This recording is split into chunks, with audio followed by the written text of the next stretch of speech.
kamusta tayo dito sa site? Okay naman sir. Ano ang iyong scope of works and responsibility? Okay pa naman ngayon sir, yung civil pa naman tayo ngayon. Ano yan? Civil. So ilang hours na ang safety natin mula umpisa? 32,000 na po.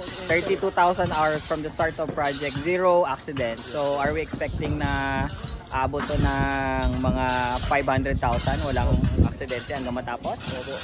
So remember, sana. Kaya yan, sure yan, kaya ka nandito. So we're expecting 500,000 hours until the end of project. So medyo mabagal ngayon because we're doing structural works only. So yung tao natin less than 50. But once we have all the other trades working together, the architectural, especially pag nag-finishing sabay na, mechanical, electrical, fire pro, and we have some auxiliary works also, some CCTV, FDAS, and others. Dadami yung tao mo, diba? So ang number of hours mo per day, lalaki. Opo. Yun. Per week natin sir, nasa 2K.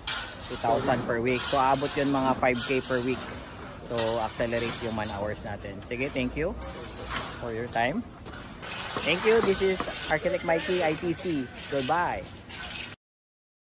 Kamusta naman ang pag-compact natin dyan? Okay lang sir. Ha? Okay lang. Matigas na ba yan? Medyo. Medyo pa lang. Hindi ka makakauwi hanggat hindi tumigas yan. Pero malaki. Ayun yung malaki. Tapos ka na sa malaki. Hindi yung kayo dulo lang sir na hindi madaanan ng malaki. Hindi madaanan ng malaki. Baka tamaan yung pipes mo dyan sa ilalim. Opo. Okay, pero na-compact yan mabuti sa ilalim, di ba? Okay sir. Ayos.